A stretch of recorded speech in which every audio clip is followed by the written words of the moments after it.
저는 오늘 이 누가복음 2장 1절로 7절의 말씀을 통해서 성탄의 진정한 의미가 무엇인가를 한번 깊이 생각해 보면서 우리가 지금까지 계속 지내왔던 이 성탄절을 다시 한번 뜻깊게 보내는 이 성탄절이 될 수 있기를 먼저 주의 이름으로 축원합니다.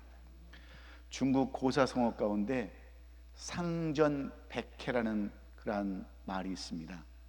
이것을 그대로 풀어보면 뽕나무 상자에다가 밭전자, 그 다음에 푸를 벽에 바다의 자가 상전벽해라는 말인데, 이 말은 뽕나무 밭이 푸른 바다로 변했다는 그러한 의미예요.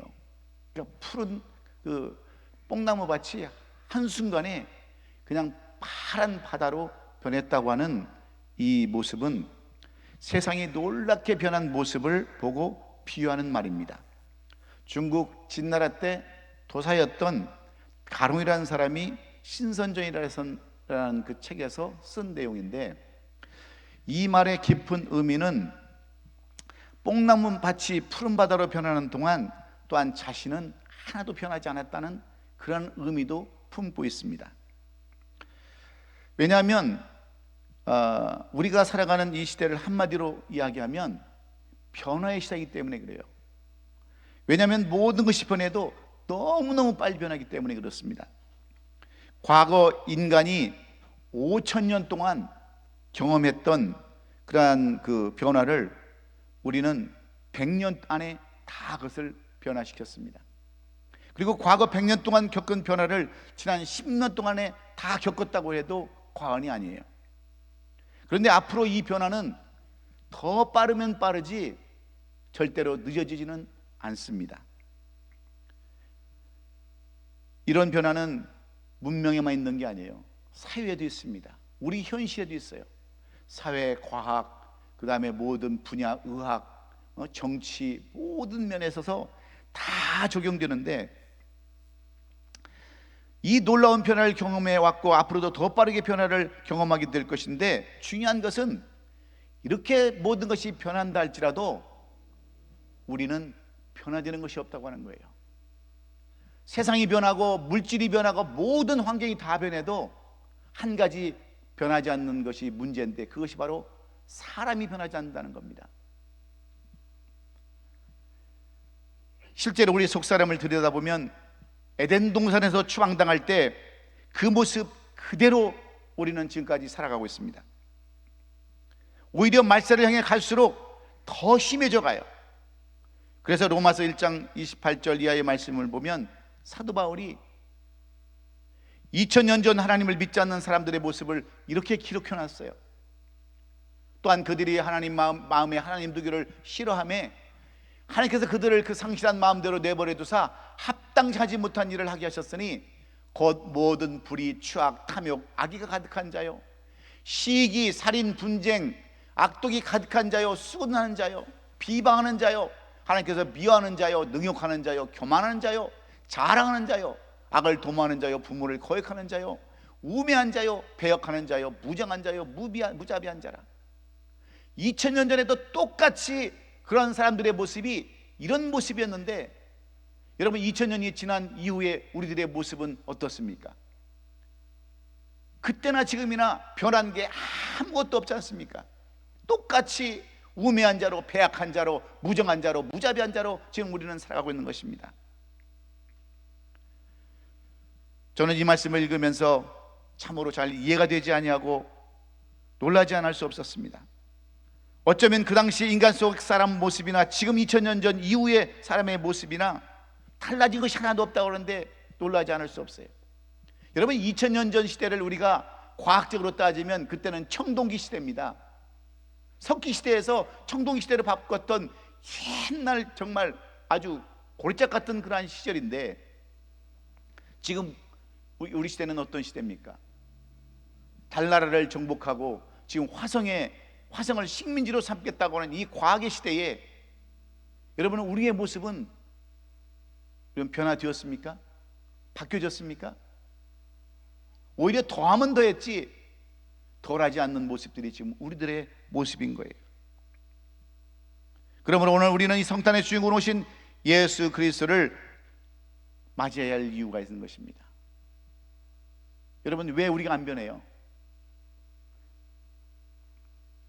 아무리 환상적인 사회를 이룩하고 화성의 식민지를 건설할 만한 능력이 있다 할지라도 인간의 속사람을 변화시킬 능력이 우리에게는 없기 때문에 그렇습니다.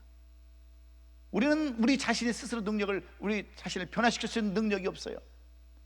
그래서 하나님께서 이 땅에 사람으로 오셔서 하나님을 보여주시려고 오신 날이 바로 오늘 이 성탄절이라는 것을 우리가 알아야 합니다. 이 뜻깊은 날에 성탄의 진정한 의미를 알지 못하면 오늘 우리가 드리고자 하는 이 성탄 예배는 아무런 의미가 없는 거예요. 그저 세상 사람들과 똑같이 먹고 놀고 즐기고 쇼핑이나 하고 쉬고 그런 것과 무슨 의미가 다른 게 있겠어요? 세상 사람과 똑같은 그런 삶을 살아갈 수밖에 없습니다. 그러면 먼저 성탄이란 뜻이 무엇입니까? 성스러운 탄생을 의미하는데, 한마디로 말하면 하나님이 사람이 되어서 이 땅에 오신 날이 바로 성탄절입니다. 하나님께서 똑같은 우리의 육신의 몸을 입으시고 인간 역사 속에 찾아오신 사건이 바로 성탄절이에요. 성탄절은 하나님께서 인간을 어떻게 사랑하셨는가를 말씀하시는 절기가 바로 여러분 성탄절입니다. 특별히 성탄절에 오신 하나님의 사랑을 우리는 무엇이라고 표현하면 임마누엘이라 표현한 거예요. 임마누엘이란 말은 하나님이 우리와 함께 하신다, 그런 뜻입니다. 다른 말로 성경에 보면 요한복음 1장 14절은 이렇게 기록해 놨어요.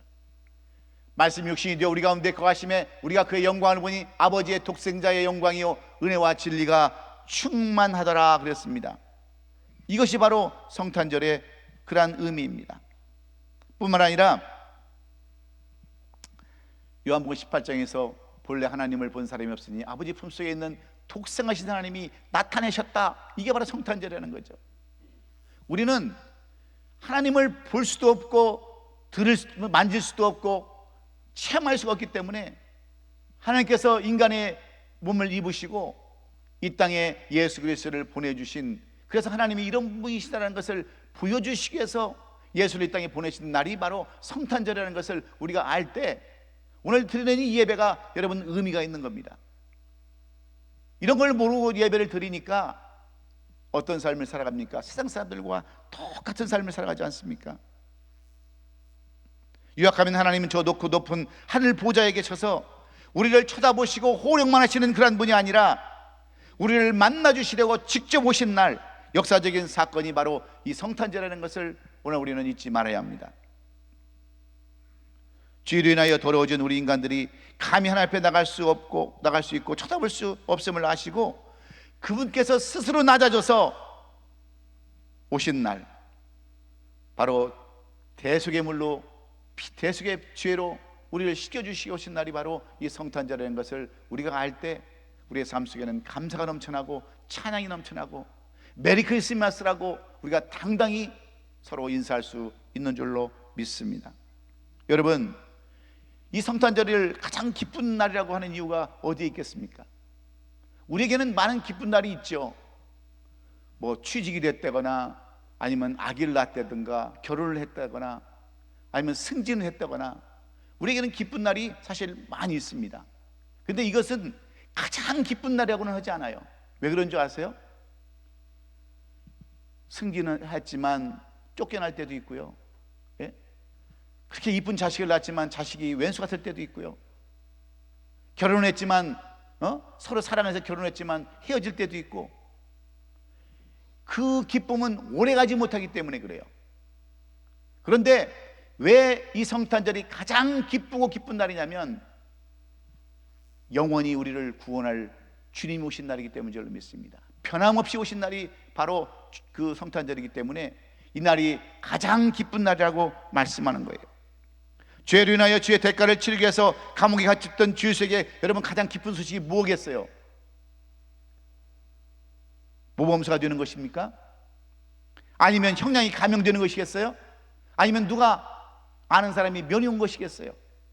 가장 기쁜 소식은 이제 네 형기가 다 끝났으니 너는 자유몸이다라고 하는 이 선포가 가장 중요하듯이 오늘 이날은 가장 기쁘고 기쁜 날이 되는 것은 예수님께서 우리의 죄를 위해서 이 땅에 오셨기 때문에 그렇습니다.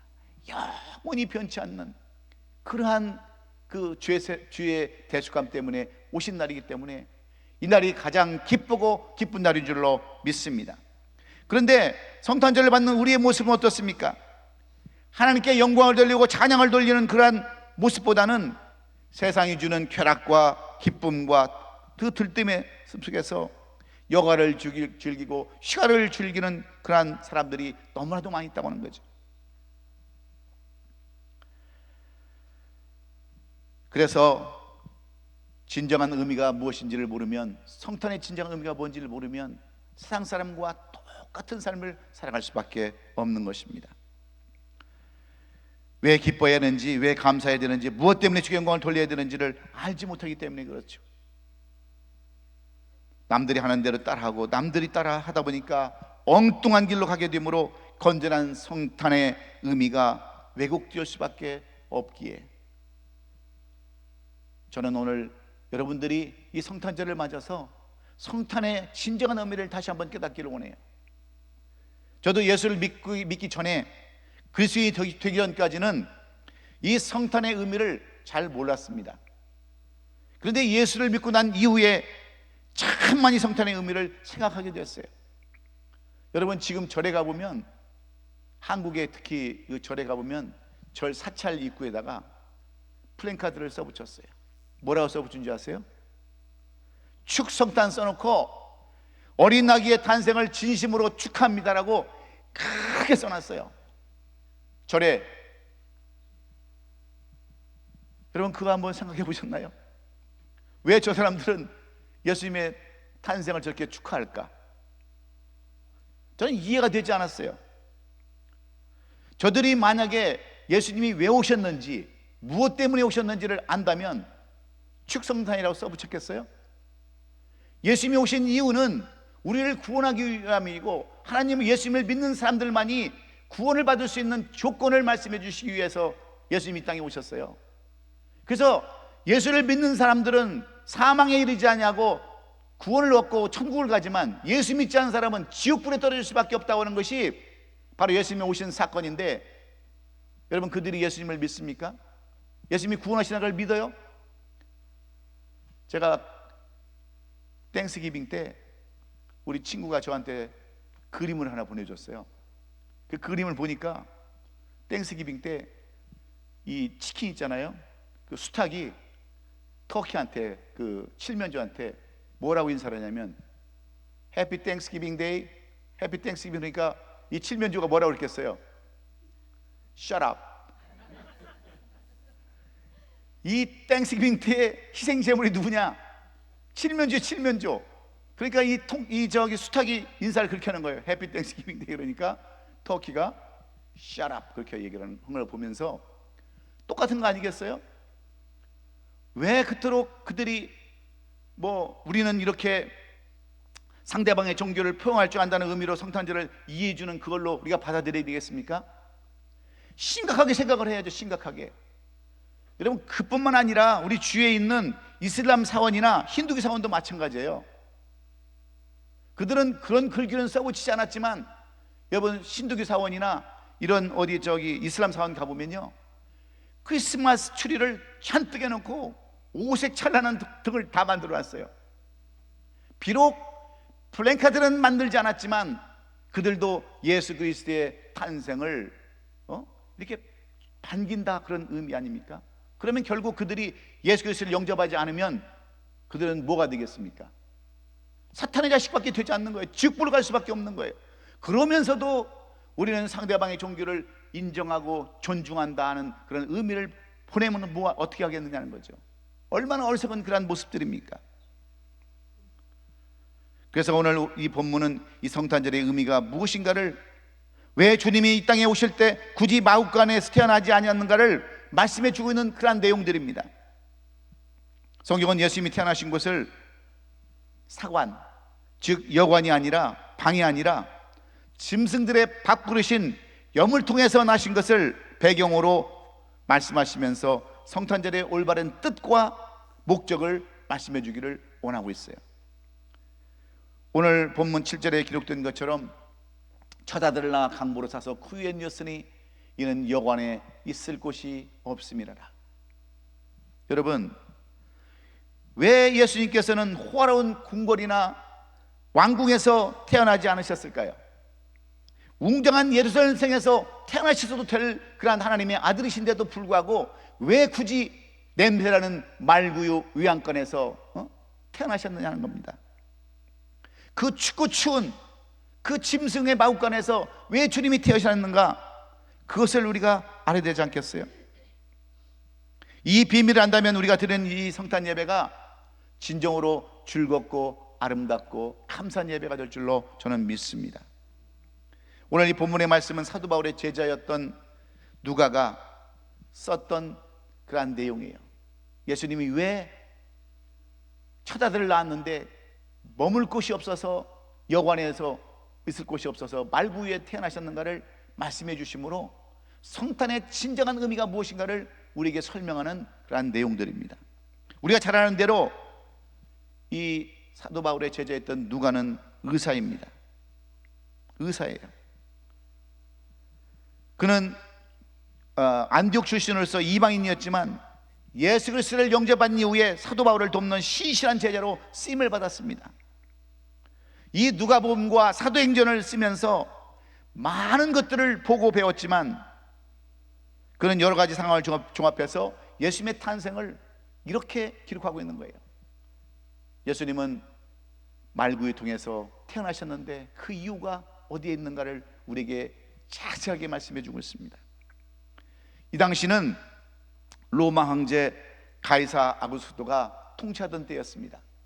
이 로마 황제가 세금을 더 많이 거둬들이기 위해서 그 인구조사를 시작한 거예요. 자료를 모으기 위해서 백성들에게 고향으로 각자 들어가서 호적을 하라고 하고 인구조사 겸 호구조사를 명령했어요. 그래서 예수님의 부모님과 부모님인 마리아와 요셉도 그의 고향인 베들레헴으로 내려가서 이제 호적으로 내려갔다가 그때 이제 이 예수를 낳게 된 거죠. 그런데 이 베들레헴에 가보니까 엄청난 사람들이 되돌아와서 이 여관이라는 곳에 방을 잡을 수가 없었다는 거예요. 그래서 어쩔 수 없이 마구간에서 이 애를 낳을 수밖에 없었는데, 예수님을 낳을 수밖에 없었는데 왜 예수님이 마구간에서 낳냐는 거죠. 여러분, 요셉의 고향이 베들레헴입니다. 그러면 요셉의 고향에 친척이 없겠어요? 친구가 없었겠어요? 아는 사람이 한 사람도 없었겠어요? 그 애를 낳아야 할 그 추운 겨울에 애를 낳을 방이 없었겠습니까? 그런데 왜 성경은 굳이 예수님이 말구에서 나셨다라고, 짐승의 밥통 그릇에서 나왔다라고 그렇게 예수님의 탄생을 말하고 있느냐는 거죠. 방이 없어서 가겠어요? 사관이 없어서 그러겠습니까? 아는 친구가 없어서 그러겠어요? 그 흔한 남의 집 헛간은 없었겠어요? 근데 왜 하필이면 헛간 남의 집 짐승이 사는 머무는 그곳에서 예수님께서 태어나셨느냐 하는 겁니다. 오늘 우리는 여기서 귀한 교훈을 깨달아야 합니다. 예수님께서 말구유로 오셨다는 것은 결국 낮은 사람들, 그런 사람들 때문에 오신 거예요. 그런 사람들 때문에. 그래서 이 예수님께서 이 땅에 오신 첫 번째 가장 이유는 예수님이면 죄인들을 찾아오시기 위해서 낮은 곳으로 찾아왔다고 하는 겁니다. 여러분, 한번 생각해 보세요. 예수님이 만약에 왕궁에서 태어나셨다고 한다면 누가 여러분 왕궁을 들어갈 수 있겠습니까? 그 왕궁을 지키고 있는 그 경비대나 수비대 때문에 어떻게 일반 사람들이 예수님을 경배하고 예수님을 만날 수 있겠어요? 아니면 큰 집 대궐에 태어났다고 한다면 신분 차이가 나는 그런 사람들은 어떻게 예수님을 볼 수가 있었겠습니까? 그런데 예수님께서는 모든 사람들, 그런 사람들을 다 볼 수 있게끔 남의 집 헛간 말구유에서 태어났음을 이 누가는 자세하게 설명해 놓고 있어요. 사랑하는 성도 여러분, 오늘 우리는 이 말씀을 통해서 무엇을 배워야 합니까? 이 말씀은 이미 미가서나 이사야서에 다 기록되어 있는 말씀이에요. 미가서 5장 2절에 보면 베들레헴 에브라데야, 너는 유다 족속 중에서 가장 작을지라도 이스라엘 다스릴 자가 내게서 나올 것이라. 그의 근본은 산고에 영혼에 있느니라. 미가는 이미 몇백 년 전에 예수님 오실 것을 다 예언해 주셨어요. 이사야는 뿐만 아니라 이사야는 7장 14절에서 그러므로 주께서 징조를 너에게 부으실 것이라. 보라, 처녀가 잉태하여 아들을 낳을 것이요 그 이름을 임마누엘이라고 이미 오래전에 예수님 오실 것을 다 예언해 주셨습니다. 그냥 예수님께서 하루아침에 태어난 것이 아니라 이 선지자를 통해서, 이 예언자들을 통해서 이미 미리 예전에 다 말씀하시면서 예수님은 주인들을 찾아오셨다고 하는 것을 보여주기 위해서 말구에 태어나셨다는 것을 우리에게 보여주고 있습니다. 여러분과 저는 원죄를 태어난 사람들입니다. 죄 가운데 있는 사람들이에요. 우리는 예수님을 만날 자격도 없는 사람들입니다. 그런데 하나님은 이러한 우리들을 위해서 직접 찾아오셨다는 거예요. 인간의 모습을 입으시고 하나님이 인간의 모습이 되셔서, 예수가 되셔서 우리를 찾아오셨다고 하는 것이 이번 성탄절의 가장 기본적인 그러한 의미예요. 그러므로 임마누엘 하신 우리와 함께 하시는 그 주님을 오늘 우리는 마음껏 찬양하고 경배해야 될 줄로 믿습니다. 우리가 아무리 많은 것을 가졌다 할지라도, 지식이 있다 할지라도 우리는 죄인임에 지나치와 불과할 뿐이에요. 그런데 이런 죄인들을 만나주시기 위해서 직접 찾아오셨다고 하는 것이 바로 성탄절이라고 한다면 오늘 우리는 감사와 기쁨이 넘쳐야 될 줄로 믿습니다. 예루살렘에는 방이 없어서가 아닙니다. 죄인들이 머무는 곳에 오신 것을 나타내기 위해서 스스로 그런 지에 찾아가신 예수님을 의미해 주기 위함임을 오늘 우리는 깨닫고, 이 성탄절을 맞이하는 우리의 자세가 어떤 자세가 되겠어요? 우리는 모두 다 죄인임을 서로 인정을 하고 서로가 서로를 인정하고 아껴주고 비판하기보다는 서로 사랑하고 포용하는 이 성탄절이 될 수 있기를 예수님의 이름으로 축원해요. 왜냐하면 주님이 우리 죄인들을 위해서 오셨기 때문에 그렇습니다. 두 번째는 모든 사람들을 다 받아주시기 위해서 오셨대요. 그래서 말구에 태어나셨답니다. 모든 사람들을 다 포용하기 위해서 오셨다고 하는 이 말씀은 주님의 사랑을 의미하는 것입니다.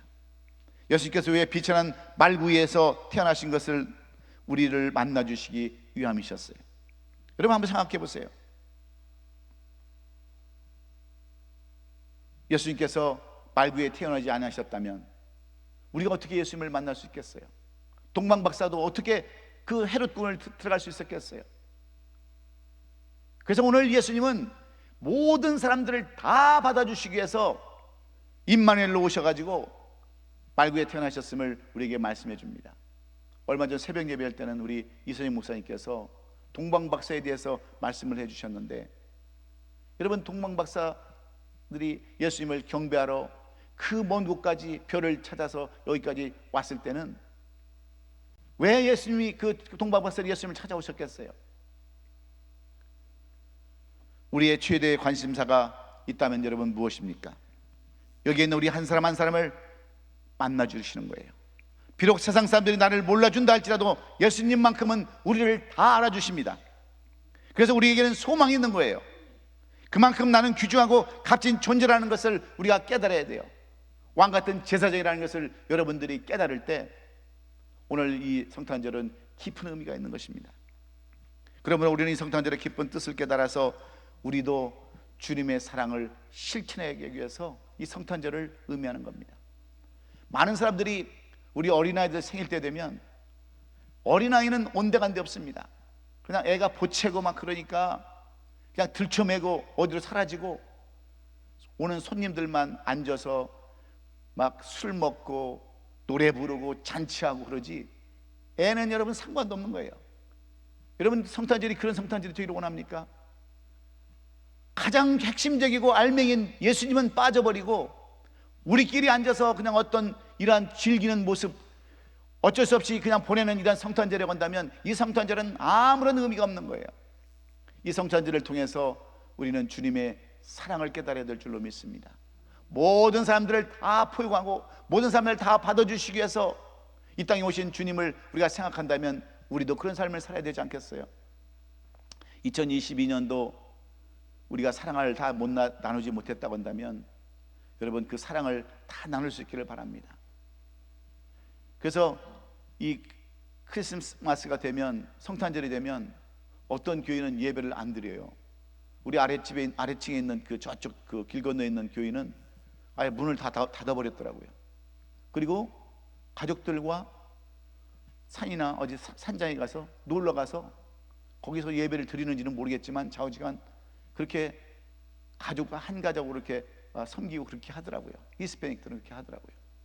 그런데 우리도 비록 우리는 예배를 드리지만 여러분 이 마지막 계절에, 이 성탄절에 못다한 사랑을 한번 다 나눠보는 우리 성도들이 되었으면 좋겠어요. 내가 용서하지 못하는 사람들이 있으면 용서하고요, 내가 정말 사랑하지 못한 사람이 있으면 사랑해 보려고 발버둥 치고 애써보는 이러한 성탄절이 될 수 있기를 주의 이름으로 축원합니다. 왜냐하면 예수님께서는 말구에 오신 그 이유의 목적이 모든 사람들을 다 포용하고 사랑하기 위함을 우리에게 보여주시기에 우리도 그 사랑을 실천하는 저와 여러분 될 수 있기를 예수님의 이름으로 축원합니다. 마지막으로 왜 예수님은 말구에 오셨는가? 왜 피치는 자리에 오셨는가? 우리를 위해서 죽으실 하나님의 어린 양으로 오셨다고 하는 거예요. 대속물로 오셨기 때문이라는 겁니다. 예수 그리스도의 탄생은 죄인들을 살리기 위한 속죄물로 오셨다고 하는 그러한 의미가 여기에 서려져 있습니다. 사실 마국간은 예수님이 태어나셔야 할 장소였다라고 생각해 볼 수가 있는 거죠. 왜 그렇습니까? 예수님은 우리를 위해 죽으시려고 이 세상에 오신 하나님의 어린 양이시기 때문에 그렇습니다. 그래서 세례 요한이 뭐라고 고백합니까? 보라, 세상 죄를 지고 가는 하나님의 어린 양이로다, 이렇게 고백하지 않았습니까? 예수님은 이 세상에 어린 양으로 오셨어요. 어린 양이 태어날 장소가 여러분 어디십니까? 마땅히 짐승의 우리가 아니겠어요? 하나님의 어린 양이 되신 예수님은 이 세상에 오셔서 나를 위하여 많은 고초를 당하셨습니다. 태어나실 때도 나실 곳이 없어서 태어날 곳이 없어서 비천한 마국간 말구에서 탄생하셨어요. 그러면 예수님의 30년의 그 삶은 어땠습니까? 예수님이 이렇게 고백하셨잖아요. 여우도 굴이 있고 공중에 나는 새도 깃들 곳이 있지만 인자는 머리들 곳이 없다라고 그렇게 고백하시면서 나머지의 삶을 그렇게 주님은 사셨어요. 예수님은 이 세상에 사실 때도 마땅히 거처할 곳이 없었습니다. 나를 위하여 십자가를 지시고 죽으실 때도 마땅히 묻힐 장소가 없어서 아리마대 요셉의 그 무덤을 빌리셔서 그곳에 장사되셨습니다. 예수님이 누구를 위해서 그런 고초를 당하셨습니까? 어린 양 되신 예수님이 나를 위해서 고초를 당하신 거예요.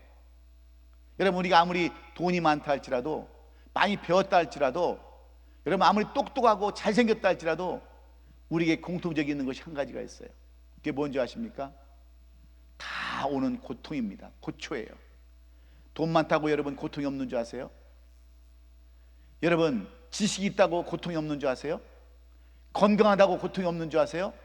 다 우리에게는 그러한 고통이 있는데, 이런 고통을 예수님은 몸소 다 지시고 우리를 그곳에서 구원시켜 주시기 위해서, 해방시켜 주시기 위해서 이 땅에 인간의 몸을 입으시고 오셨다고 하는 것이 이 성탄의 가장 중요한 의미이기 때문에 오늘 우리는 주님이 주시는 말씀으로 다시 새 힘을 얻어야 합니다. 주님께서 나를 위해서 대속의 죄를 다 짊어지시고 내 고초를 다 짊어지시고 십자가에 달리셔서 돌아가시고 그것을 위해서 이 땅에 오셨다고 하는 것을 생각한다면 우리에게는 희망이 있습니다. 그래서 두려워 말라, 놀라지 말라, 내가 너와 함께함이라 하셨던 그 임마누엘 하나님이 여러분과 함께 있기에 오늘 우리는 희망을 가져야 합니다. 2022년도 우리의 삶이 힘들으셨어요? 고달팠습니까? 어려웠습니까? 그러나 2022년도에 주시는 이 성탄의 깊은 의미를 다시 한번 깨닫고 위로하시는 주님, 우리에게 소망을 주시는 그 주님을 이제 바라보시면서 2023년도 희망찬 새해를 맞이하시는 우리 성도들이 될 수 있기를 주의 이름으로 축원합니다. 이제 말씀을 정리합니다. 2022년 성탄주의를 맞이해서 예수님은 지금도 우리의 마음을 두드리고 계세요. 볼지어다 내가 문을 두드리노니 누구든지 내 음성을 듣고 문을 열면 내가 그에게로 들어가서 그로 더불어 먹고 그는 나로 더불어 먹으리라 말씀해 주셨습니다. 여러분, 예수님이 어디서 나셨습니까? 물어보신다면 여러분은 뭐라고 대답할 수 있겠습니까? 예수님은 21세기 말구에 내 마음속에 오늘 탄생하셨습니다라고 고백할 수 있는 그런 고백이 저와 여러분의 고백이 되기를 간절히 소원합니다. 그래서 누구에게든지 떳떳하게 말할 수 있는, 이제 주님은 내 안에 오셨습니다 하고 주님을 영접할 수 있는 이 귀한 성탄절이 될 수 있기를 주의 이름으로 축원합니다. 예수님은 우리의 죄를 위해서 오셨어요. 예수님은 모든 사람을 다 사랑하기 위해 오셨어요. 그리고 우리를 위해서 대속의 제물이 되어주시기 위해서 오셨다고 하는 것을 우리가 다시 한번 깨달은다면 이 성탄절이 깊은 의미가 있을 줄로 믿어요. 그래서 이 성탄절은 메리 크리스마스, 즐거운 성탄절로 우리 하나님을 마음껏 찬양하고 경배하는 우리 모든 성도들이 될 수 있기를 예수 그리스도의 이름으로 축원합니다. 기도하겠습니다.